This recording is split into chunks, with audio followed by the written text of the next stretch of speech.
70 থেকে 80 টাকার কমে মিলছে না কোনো সবজি। গত সপ্তাহে বেড়ে যাওয়া পেঁয়াজের আরও বাড়তি দাম হাঁকছেন বিক্রেতারা। মাছের বাজারেও নেই স্বস্তি। গত সপ্তাহের তুলনায় তেমন পার্থক্য দেখা যায়নি মুরগি ও মাংসের দামে। রাজধানীর বাজার ঘুরে রিপোর্ট করছেন জান্নাতুল ফেরদৌসী। গেল কমাস ধরে সবজির বাজারে যে অস্থিরতা ছিল, ক্রেতাদের মাঝে এখন আর তা নেই। অধিকাংশ সবজি কিনতেই 70 থেকে 80 টাকা গুনতে হচ্ছে ক্রেতাদের। কোনো সবজির দাম আবার 100 পার করেছে। পরিস্থিতির ক্ষেত্রে কিন্তু এতটা দাম বাড়ে না, কিন্তু এই সময়টা কিন্তু দাম কিন্তু বাড়ার কথা কিন্তু।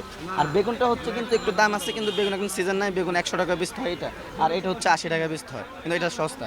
রমজান পরবর্তী প্রত্যেকটা সপ্তাহে প্রতি সপ্তাহে 10 টাকা 20 টাকা বাড়তে বাড়তে এখন সব সবজি 60 টাকায় কিছু রমজান ছিল 80-100 তে ঠেকছে। নরমাল একটা ভাজির পেঁপে এটাই যদি হচ্ছে যে আপনার 80 টাকা দিয়ে খাইতে হয়, তাহলে আর কেমন হবে?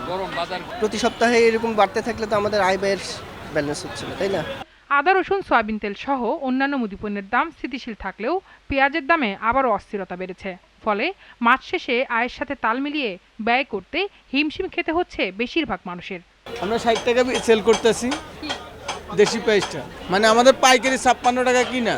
তেল তো আগের থেকে মনে করেন সরকার নির্ধারিত 920 টাকা 5 লিটার বা 1 লিটার 189 টাকা সেল হইতেছে। মাছের বাজারও চড়া। রুই, কাতল, চিংড়ি, ইলিশ সহ সব ধরনের মাছে বাড়তি দাম হাঁকছেন বিক্রেতারা। চিংড়ি মাছ 1300 আছে, আগে আসলে 1250 টাকা বাড়ছে। আর এটা আসলে 1000, এটার দাম হয়েছে 1100। আগের সপ্তাহ তো অন্য সপ্তাহে বেশি, এবার এই সপ্তাহ চাষের মাছ, নদীর মাছ, অন্যান্য যে মাছগুলো আছে গত সপ্তাহের তুলনায় আজকে অনেক দাম বেশি। গরুর মাংসের দামে তেমন হেরফের নেই।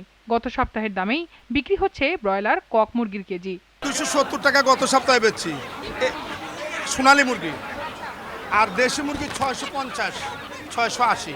বাজার নিয়ন্ত্রণে দ্রুত পদক্ষেপ নিতে সরকারের প্রতি আহ্বান জানিয়েছেন খেটে খাওয়া মানুষ। জান্নাতুল ফেরদৌসী, জিটিভি নিউজ, ঢাকা।